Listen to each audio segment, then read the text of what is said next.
रतनपुर नामक एक गांव में सुमित्रा अपनी दो बेटियों के साथ रहती थी।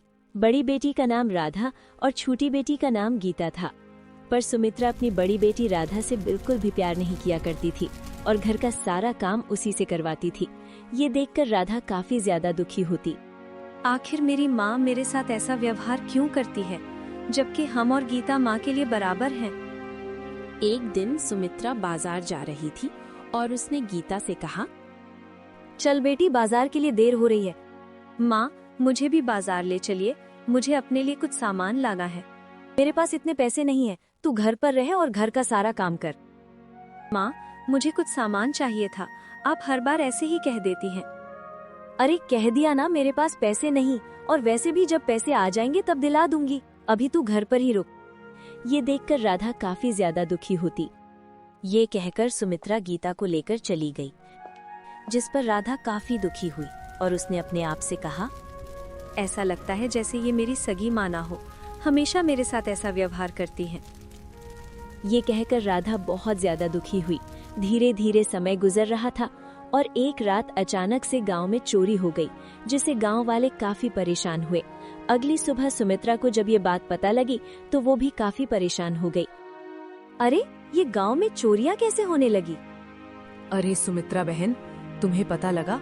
कल रात सेठ के यहाँ बहुत बड़ी चोरी हो गई। हाँ, पता लगा है, पर हमारे गांव में चोरी कैसे होने लगी?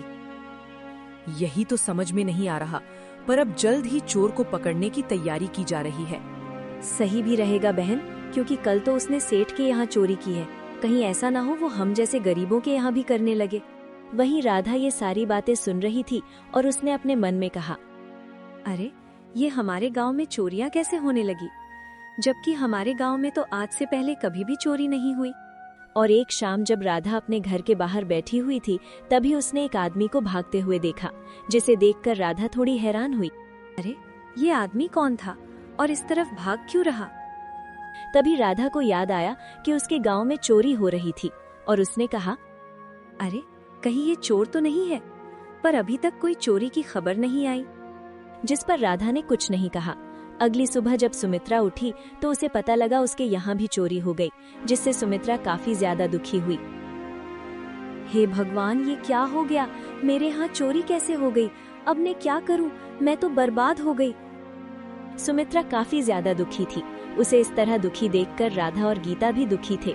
वहीं दूसरी तरफ राज्य के राजा भी उस चोर को ढूंढने में लगे हुए थे। राजा ने सैनिकों से कहा, ये बताओ, अभी तक उस चोर का पता नहीं लग पाया क्या? ओहो, तो आखिरकार तुम लोग कर क्या रहे हो? मुझे किसी भी हालत में वो चोर चाहिए, मतलब चाहिए। आप चिंता मत करिए महाराज, हम उसे जल्द से जल्द पकड़ लेंगे। हाँ, वो मुझे जल्द से जल्द चाहिए, क्योंकि दिन ब दिन चोरी की घटनाएं बढ़ती जा रही हैं।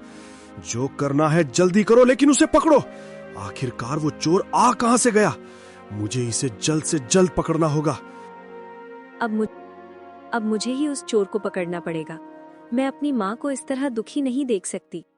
ये कहकर राधा बिना किसी को बताए जंगल की तरफ चली गई, क्योंकि उस दिन उसने उस आदमी को जंगल की तरफ ही भागते देखा था। जब ये बात सुमित्रा को पता लगी तो उसने गीता से कहा, तूने मुझे बताया क्यों नहीं गीता? मैंने सोचा राधा ने आपको बता दिया होगा, इसलिए नहीं बताया। अरे, मुझे तो उसने कुछ बताया ही नहीं कि वो जंगल में जा रही है। अब मैं क्या करूं? आप चिंता क्यों कर रही हैं माँ? वो तो चोर को ढूंढने गई है। अरे, उसे क्या पता चोर कहाँ है? हे भगवान, अब मैं क्या करूं? सुमित्रा काफी परेशान थी। वहीं दूसरी तरफ राधा जंगल में आ गई। जंगल में आने के बाद वो इधर उधर देखने लगी। ये जंगल कितना घना है। आज से पहले मैं यहाँ कभी नहीं आई हूँ, क्योंकि माँ ने मुझे यहाँ आने ही नहीं दिया। अब राधा को समझ नहीं आ रहा था कि वो कहाँ जाए, और उसने अपने आप से कहा, ऐसा करती हूँ और आगे जाकर देखती हूँ, शायद वहाँ मुझे कोई मिल जाए।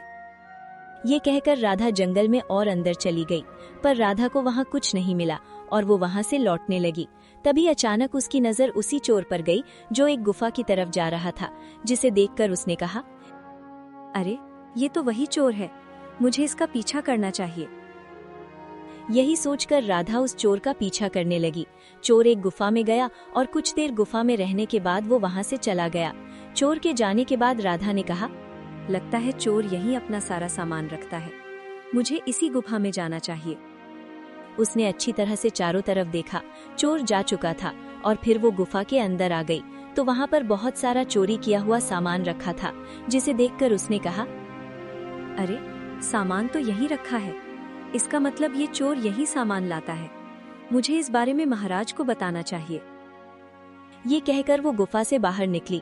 तभी अचानक वहां सुमित्रा उसे ढूंढती हुई आई और बोली, तू यहाँ क्या करने आई है? चल यहाँ से। पता भी है यहाँ कितना घना जंगल है। अरे माँ, यहाँ पर बहुत सारा सामान रखा हुआ है जो चोर चुरा कर लाया था। ये तू क्या बकवास कर रही है? मैं बिल्कुल ठीक कह रही हूँ माँ, इसी गुफा में चोर अपना सामान रखता है। ये सुनकर जब सुमित्रा गुफा के अंदर गई तो वहां पर सच में सामान था, जिसे देखकर सुमित्रा ने कहा, अरे तू तो बिल्कुल ठीक कह रही है। चल, अब अपना काम हो गया है, हमें और किसी से मतलब नहीं है। ये आप क्या कह रही हैं माँ?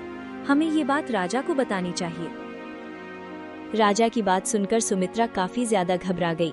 उसके अंदर एक अजीब सा डर छा गया और उसने कहा, इस पर नहीं, हमें ये बात किसी को नहीं बतानी चाहिए। माँ, क्यों?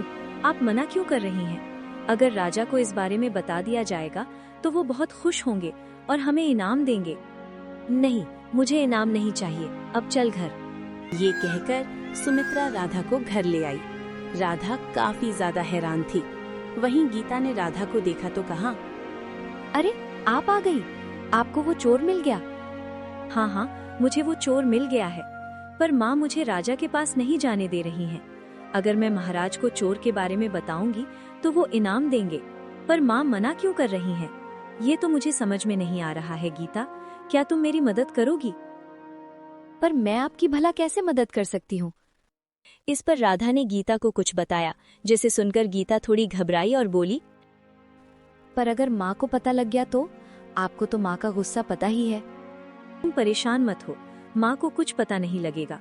तब तक मैं लौट आऊंगी। अरे, ये कहकर राधा वहां से चली गई, क्योंकि उसे सुमित्रा पर शक हो रहा था कि सुमित्रा उससे कुछ छुपा रही है। इसके बाद राधा महल आ गई, पर गलती से वो उस कक्ष की तरफ चली गई जो कई वर्षों से बंद रहता था। उस कक्ष को देखकर वो काफी हैरान हुई। ये कक्ष इस तरह बंद क्यों है? तुम यहाँ क्या कर रही हो? यहाँ पर रानी रहती हैं।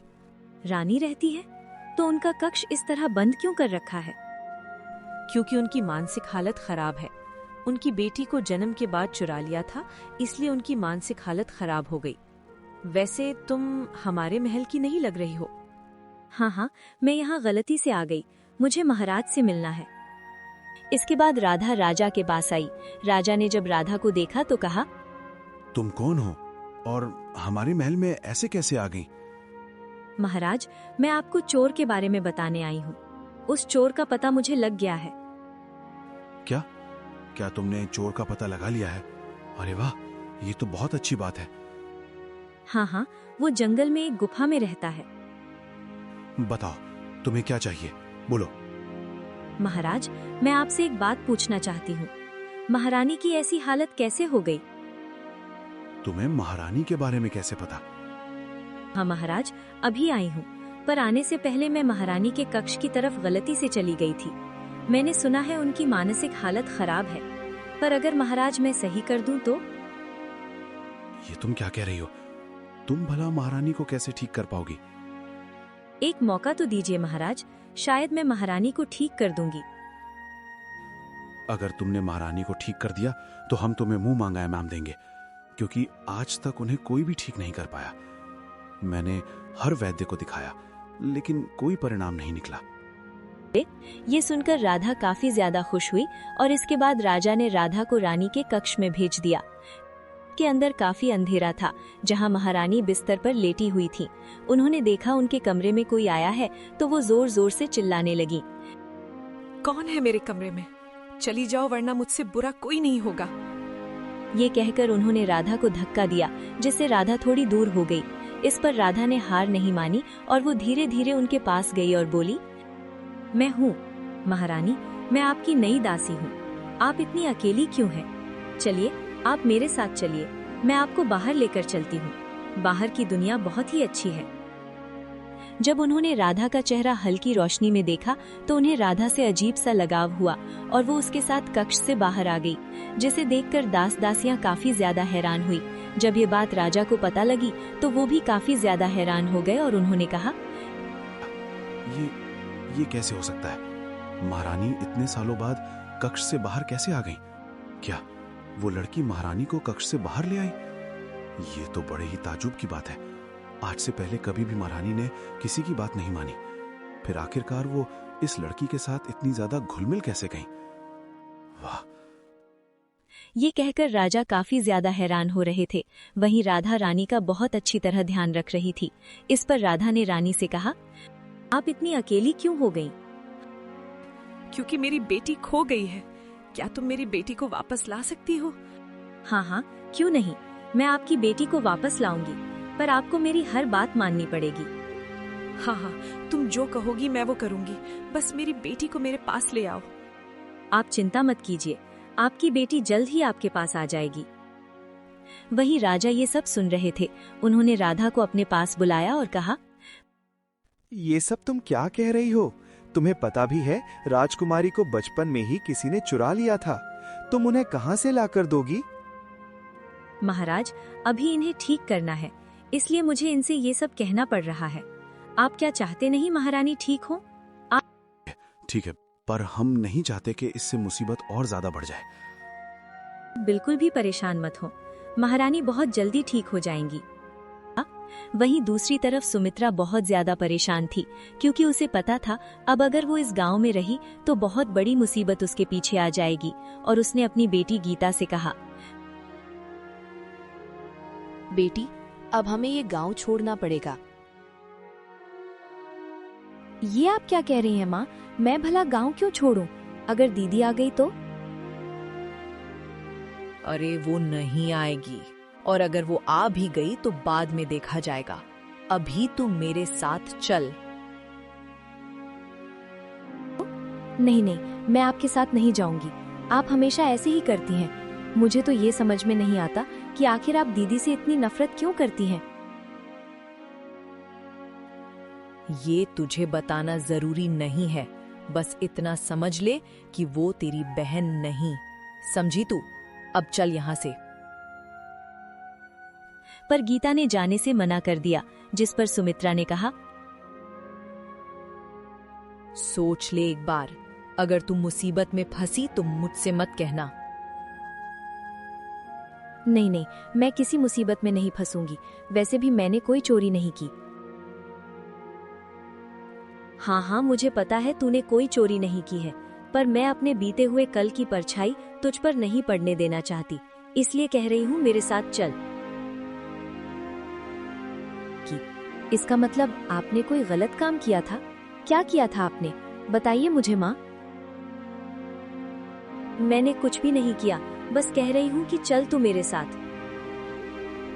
नहीं, जब तक आप बताएंगी नहीं तब तक मैं कहीं नहीं जाने वाली। आपको बताना होगा, आखिर आप मुझे यहाँ से क्यों ले जा रही हैं? ये सुनकर सुमित्रा काफी हैरान हुई। उसने गीता को काफी समझाया, पर गीता ने जाने से मना कर दिया, जिस पर सुमित्रा गुस्सा होकर वहां से चली गई। वहीं दूसरी तरफ दिन गुजर रहे थे। राधा रानी के साथ काफी अच्छी तरह घुल मिल गई थी और रानी अब राजा से भी बात करने लगी, जिस वजह से राजा काफी खुश थे। अरे वाह, जो कोई नहीं कर पाया वो इस लड़की ने करके दिखा दिया। आखिरकार अब मेरी रानी ठीक होने लगी है। एक दिन वो दोनों बगीचे में बैठी हुई थी, तभी रानी की नजर राधा के हाथ पर गई, जिसे देखकर वो थोड़ी हैरान हुई। अरे, ये तुम्हारे हाथ पर निशान कैसा है? ये तो मेरे बचपन से है। क्या? बचपन से है?